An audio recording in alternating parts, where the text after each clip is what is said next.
What's going on, everybody? It's your boy Gage. Welcome to the channel. Today, I am excited to share my Uta deck profile from the One Piece trading card game. I've been having a blast playing this leader and this deck. It recently got even more support from a newer structure deck that dropped not too long ago, and I always felt like it was a very strong leader, but with some of the support cards in that structure deck, I think it just makes it that much more competitive in the meta. So I'm excited to share my version of the build with you, but before I do, please remember to like, comment, and subscribe if you are fans of content like this. But without further ado, let's just hop right into it. So before going into the deck, obviously, just want to quickly go over the leader if you are unfamiliar. Beautiful custom-made leader that I purchased myself. So when you have a Don attached to her, when attacking once per turn, you can reveal one card from the top of your deck and add a film type card to your hand and then place the rest at the bottom of the deck. So in my opinion, just card draw and card advantage in any card game is going to be very, very powerful. And so the fact that Uta has the ability to do this essentially every single turn and get you an additional card every single turn means that you are turning through your deck, you're seeing as many options as possible, and of course, card advantage just means that you can overwhelm your opponent. And yes, you're adding a film card, but you build the deck in a way where you are pretty much always going to add a film card every single turn because, spoilers, the entire deck is the film type. So you never have to worry about whiffing on her effect. There are some builds that will play cards that are outside of the film archetype, which in my opinion, I don't agree with, just because there is nothing worse than revealing a card that is a non-film type off of her ability, and trust me, it does happen.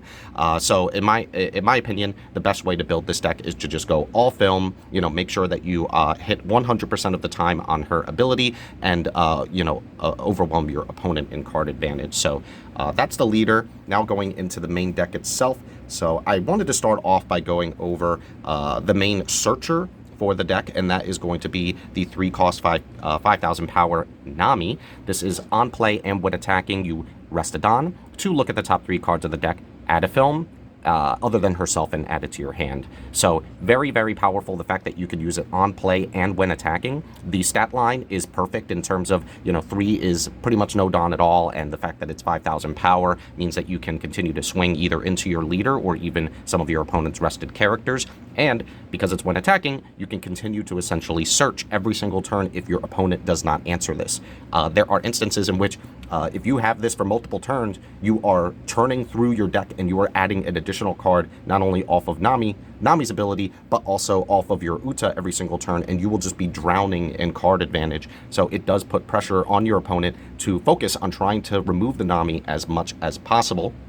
So a lot of the time she ends up being a pseudo blocker in some instances, right? Because if she is rested because you decided to attack to trigger the ability, then a lot of the time your opponent will just try to attack into it. However, there are ways to be able to protect your Nami so that Nami sticks around for as long as possible. And one of the cards that you can use to do so is the 3-cost 4,000 power Uta from the previous version of the starter deck, so the older starter deck. It is a blocker, but it does have a end of a turn ability that's very strong, where you could trash an event from your hand to set one of your film type characters as active. So that is honestly what allows you to make, what allows this strategy to continue to abuse Nami in the best way possible, because of the fact that if you have an event in your hand and you do choose to swing to trigger her effect, you can just trash it at the end of the turn and then set your Nami active again so that you can continue to attack on the following turn, and you don't have to worry about your opponent just swinging into the Nami. So that is what allows you to essentially abuse that card.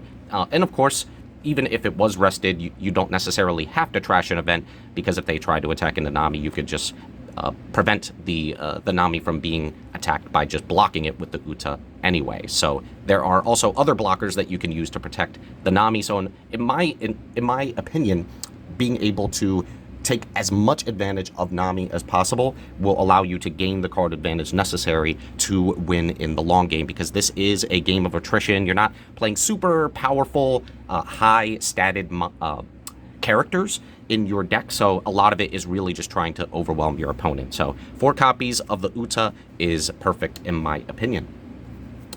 As for the other 3-cost characters, I'm also playing Katakuri. This is one of the new additions from the newest version of the Uta starter deck that just dropped. It is a 3-cost 4,000 power. However, if you have a film leader, which you do, and you have 6 or more rested cards, which in the late game you always will, it gains 2,000 power. So essentially, once you get to the late game, this is always going to have 6,000 power, which is a fantastic stat line. 3-cost 6,000 power is nothing to scoff at.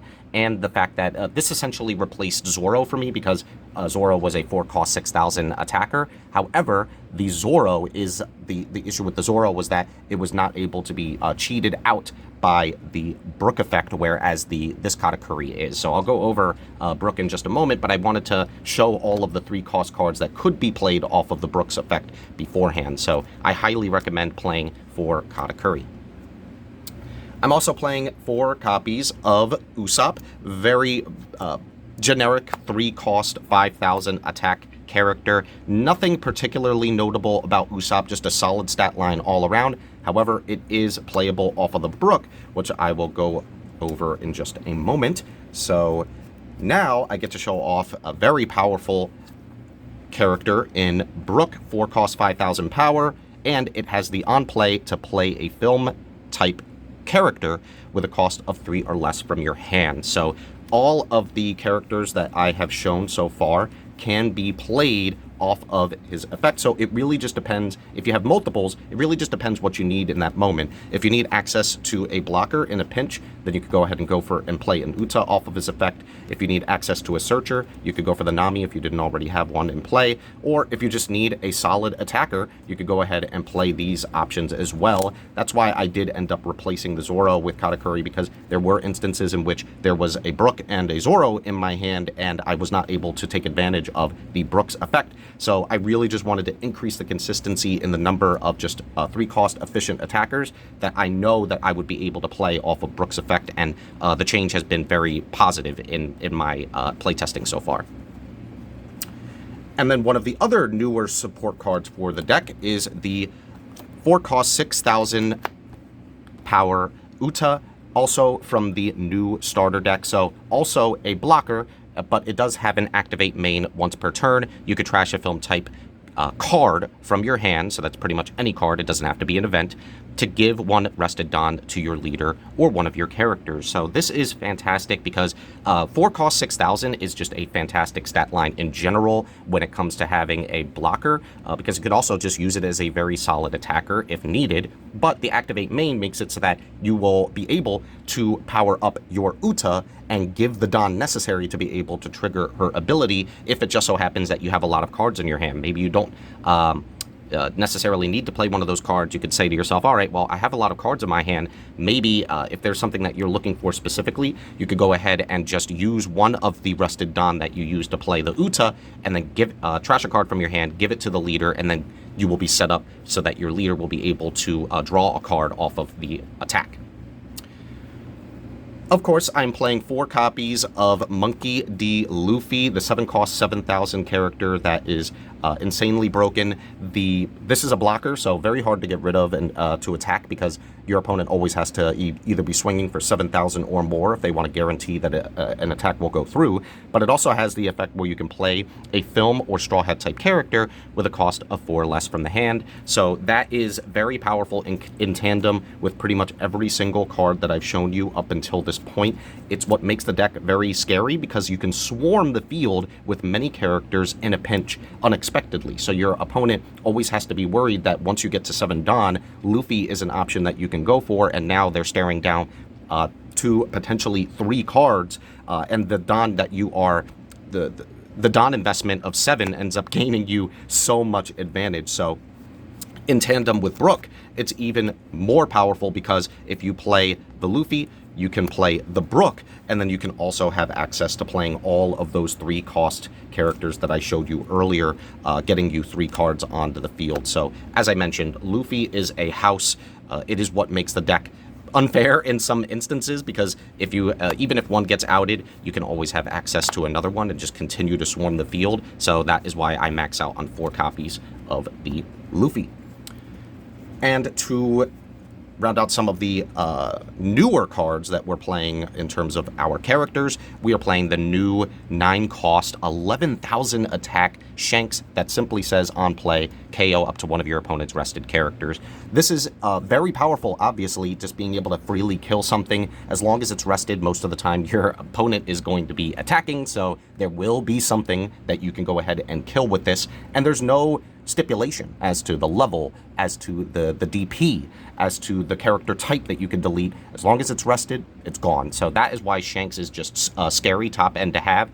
The fact that it's 11,000 is just absurd because it's so powerful. This being able to swing for that much is something that this deck was not able to utilize beforehand because Luffy was kind of the strongest option that we had beforehand. So Shanks is a great addition to the deck, and the fact that we're churning through the deck as much as we are, because I've seen many different builds in which there are a lot of different numbers that people are playing for the Shanks. I've seen 3, I've seen even 4 copies. I think 2 is enough. You are churning through the deck, you are doing so many searching that you are bound to see at least 1 copy at some point.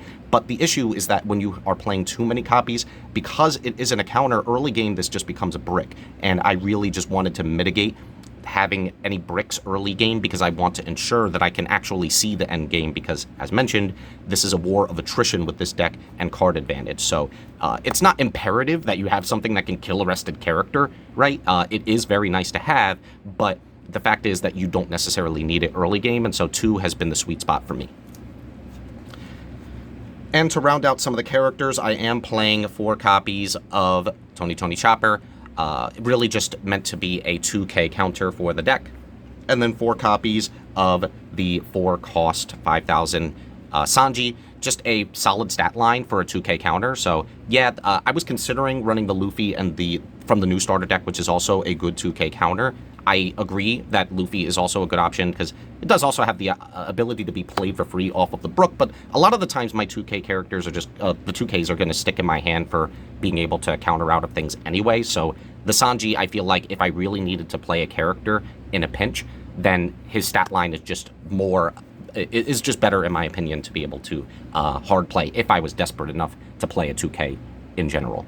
So that's it for the characters. To quickly go over the events, I am playing 4 copies of I'm Invincible. This card is busted. Being able to set your Uta as active means that for 3 Dawn, means that you have the ability to scare your opponent and go for game in many instances. So there are times where you could go ahead and attack with 1 Dawn attached to your Uta, then go ahead and use the I'm Invincible to stand her back up, attack again, and if you have 3, you could technically use all 3 to swing 3 times for Uta. So if your opponent does not have blockers or a lot of counter power in their hand, sometimes that could just spell game.